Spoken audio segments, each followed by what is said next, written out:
नमस्ते। अर्थ संवादको यो पहिलो अङ्कमा स्वागत छ। हामी एउटा नयाँ यात्रा सुरु गर्दैछौँ। यो एउटा अडियो श्रृङ्खला हो जहाँ हामी एकदम सरल नेपालीमा वित्तीय साक्षरताका कुराहरू गर्नेछौँ। अब यो कसको लागि त भन्दा चाहे कोही विद्यार्थी होस् हैन, वा काम गर्ने पेशाकर्मी, अनि जोखिम मोल्दै गरेका व्यवसायी, अथवा यसो अलिकति बढी बचत गर्न खोज्ने कोही पनि व्यक्ति हुन सक्छ नि, यो संवाद सबैको लागि हो। आजभोलि त यो वित्तीय ज्ञानको कुरा झनै महत्त्वपूर्ण भइसक्यो हैन। सही जानकारी भयो भने नि आफ्नो आर्थिक निर्णय लिन सजिलो हुन्छ, भविष्य पनि सुरक्षित गर्न मद्दत पुग्छ। हाम्रो यो श्रृङ्खलाले त्यही ज्ञानलाई अलि सरल पारेर प्रस्तुत गर्ने लक्ष्य राखेको छ। बिल्कुल।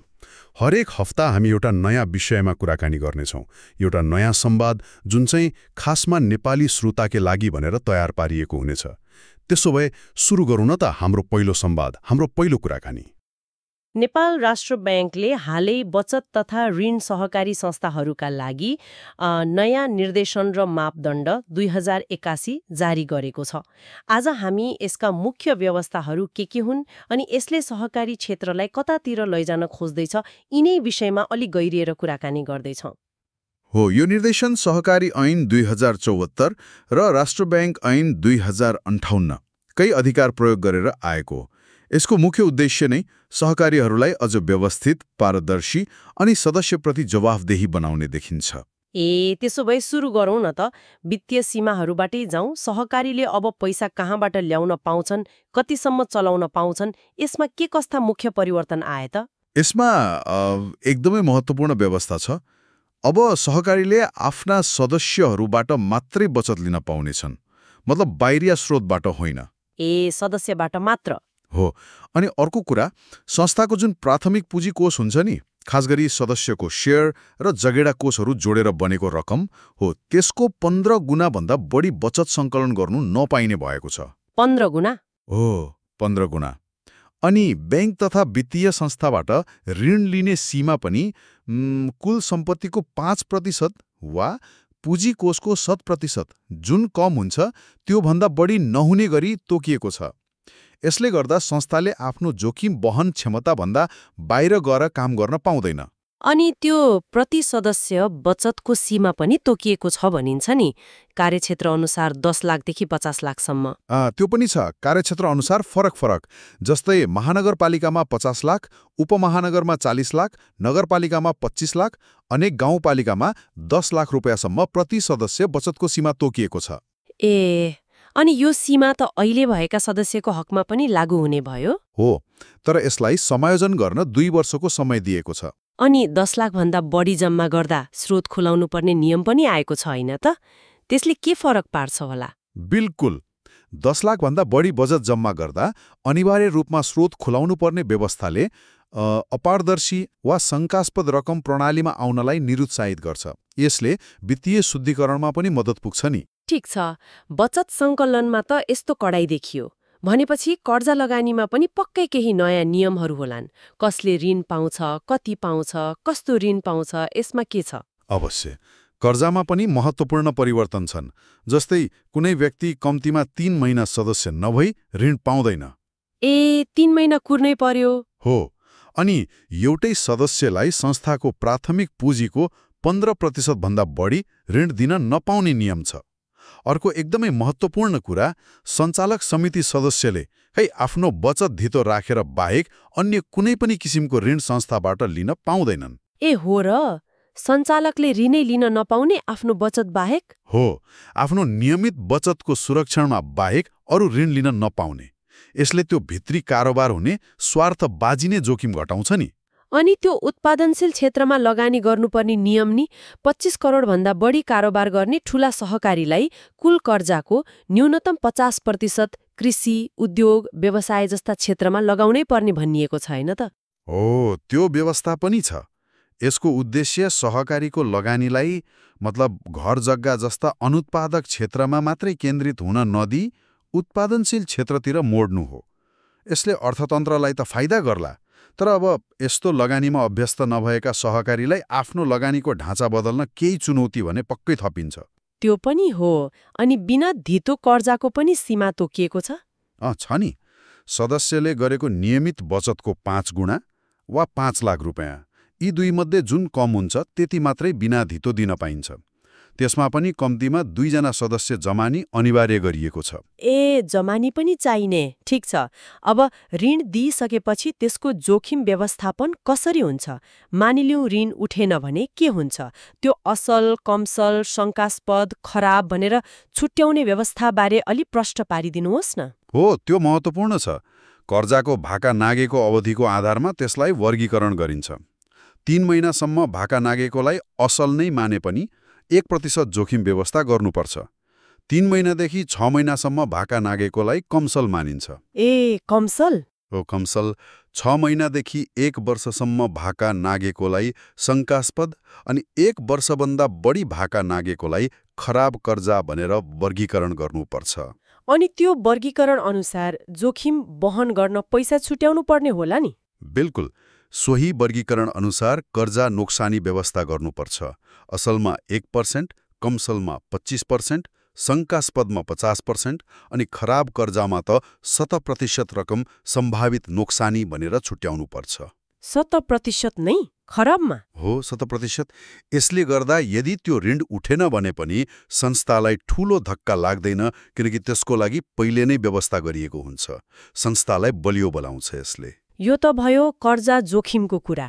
तर सदस्यले आफ्नो बचत फिर्ता माग्ने बित्तिकै दिन सक्ने क्षमता, मतलब तरलता, त्यो कसरी सुनिश्चित गरिन्छ त? त्यसका लागि पनि स्पष्ट व्यवस्था छ। सहकारीले आफ्नो कुल बचत दायित्वको न्यूनतम 15% रकम तरल सम्पत्तिमा राख्नुपर्ने हुन्छ। 15% केमा राख्ने? जस्तै नगद मोजदात, ब्याङ्कमा राखेको पैसा वा सरकारी ऋणपत्र जस्ता सजिलै नगदमा परिणत गर्न सकिने सम्पत्तिमा। यसले सदस्यले चाहेको बेला आफ्नो बचत फिर्ता माग्न आउँदा संस्थाले पैसा छैन भन्न पाउँदैन। ए त्यो त एकदमै राम्रो कुरा भयो।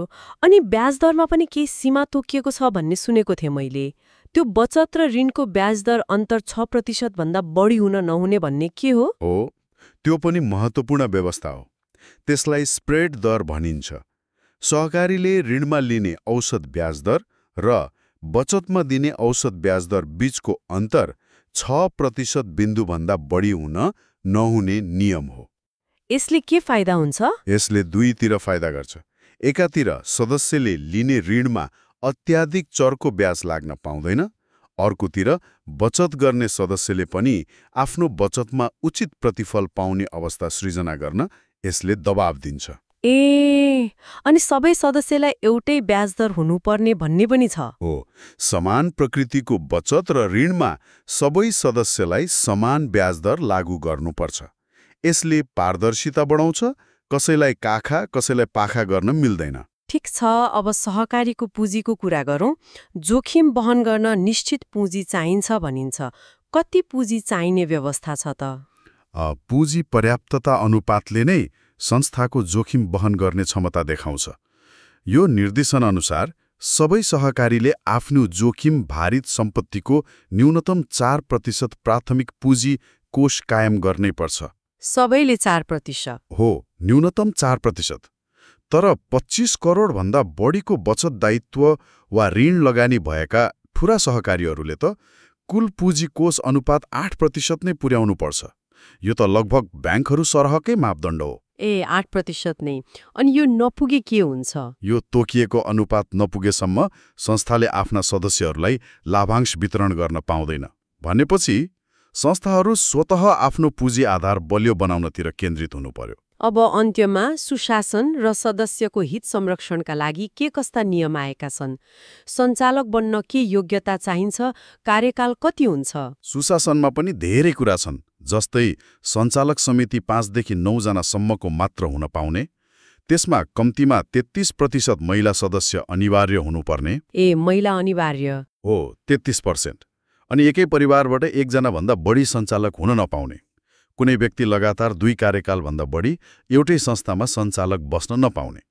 अनि सञ्चालक हुनका लागि निश्चित शैक्षिक योग्यता तोकिएको छ अनि कुनै ब्याङ्क वा वित्तीय संस्थाको कालो सूचीमा नपरेको हुनुपर्ने जस्ता योग्यताका मापदण्ड पनि छन्। एकै व्यक्ति धेरै संस्थामा सञ्चालक हुन पाउँछ कि पाउँदैन? पाउँदैन। एक व्यक्ति एकै पटक 1 भन्दा बढी समान प्रकृतिको सहकारी संस्थाको सञ्चालक समितिमा बस्न नपाउने व्यवस्था पनि छ। यसले जवाबदेहिता बढाउँछ। सदस्यको हित संरक्षणका लागि पनि थुप्रै व्यवस्था छन्, जस्तै संस्थाको वित्तीय अवस्थाबारे, लिइने सेवा शुल्कबारे, ब्याज दर गणना गर्ने विधिबारे सदस्यलाई स्पष्ट जानकारी दिनुपर्ने। उजुरी सुन्ने व्यवस्था नि? हो, सदस्यको गुनासो सुन्नका लागि प्रभावकारी संयन्त्र बनाउनुपर्ने अनि सदस्यहरूलाई वित्तीय साक्षरता प्रदान गर्नुपर्ने जस्ता व्यवस्थाहरूले सदस्यको अधिकार र हित संरक्षणमा जोड दिएको छ। यसले सदस्यलाई बढी सुसूचित र अधिकार सम्पन्न बनाउँछ। यी सबै व्यवस्थाहरूलाई समग्रमा हेर्दा त सहकारी क्षेत्रमा वित्तीय अनुशासन, पारदर्शिता, जोखिम व्यवस्थापन र सुशासन कायम गर्न निकै नै बलियो प्रयास भएको देखिन्छ। नियमहरू साँच्चै नै कडा बनाइएका छन्। निश्चित रूपमा उद्देश्य त सहकारीहरूलाई सदस्यप्रति अझ उत्तरदायी, पारदर्शी र अन्ततः दिगो बनाउनु नै हो, यसमा शङ्का छैन। तर अब महत्त्वपूर्ण प्रश्न के उठ्छ भने यी कडा मापदण्डहरू विशेष गरी साना, ग्रामीण क्षेत्रका स्रोत साधन कम भएका सहकारीहरूले कसरी पूरा गर्लान् त? हो, त्यो चुनौती त छ। उनीहरूलाई कस्तो खालको प्राविधिक सहयोग, सहजीकरण वा क्षमता विकास कार्यक्रम आवश्यक पर्ला? यो कार्यान्वयनको पक्ष अब साँच्चै चुनौतीपूर्ण र हेर्न लायक हुनेछ। हो, कार्यान्वयन कति प्रभावकारी हुन्छ त्यो हेर्न बाँकी नै छ। अर्थ संवादको यो पहिलो अङ्कमा हाम्रो वित्तीय साक्षरताको यात्रामा जोडिनु भएकोमा सबैलाई धन्यवाद। अर्को हप्ता नयाँ विषयका साथ फेरि भेटौँला। नमस्कार।